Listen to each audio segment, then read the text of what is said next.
Let's talk about the first book that I finished for the month of May and how it was a dud. We have a Stephen King short story collection, The Bazaar of Bad Dreams.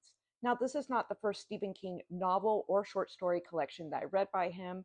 I would consider myself a fan and I'm willing to enjoy even his most recent works.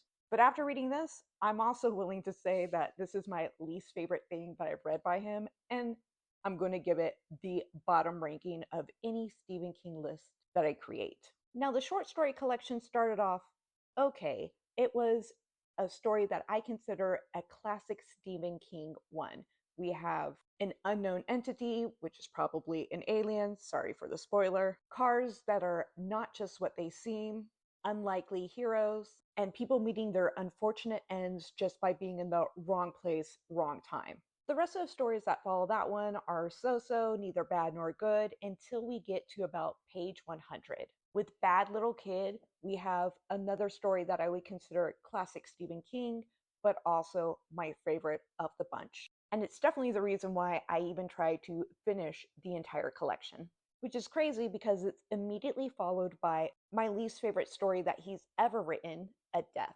There's a famous comedian, Paul Mooney, who said that Stephen King cannot write Black characters. You know, him saying that has always been in the back of my mind, and it's definitely something that I reflect upon whenever Stephen King does try to write a character that is not of his race.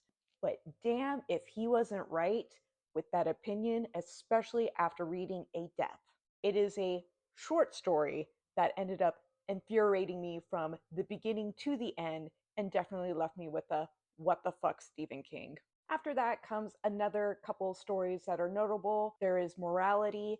I didn't enjoy this one, nor did I hate it, but it does seem reminiscent of someone else's story and more like Stephen King trying on someone else's idea.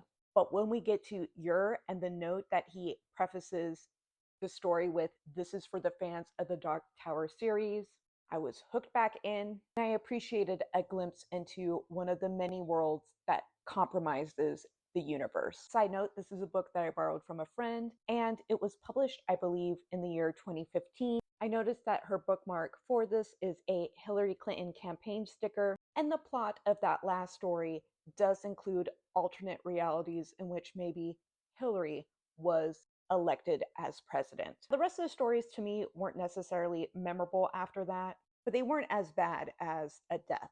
All the stories in here are accompanied with a quick little letter or essay that explains its thought process, who it's for, what you might be getting into it. And with Blockade Billy, the very first sentence is, give it a chance, even if it's baseball. And you know what? I've already read one of his baseball stories. I kind of gave it a chance, but no more Stephen King. It wasn't my thing. I skimmed over it, and that was me giving it a chance.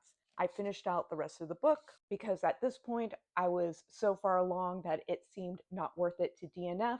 But if you ask me, is this worth picking up? Maybe, as a borrow from the library, if it was a really good thrift find, but it's certainly not one that I would say is the best representation of his writing. Have you read The Bazaar of Bad Dreams? Do you think I was being too harsh? As always, make sure you share in the comments below.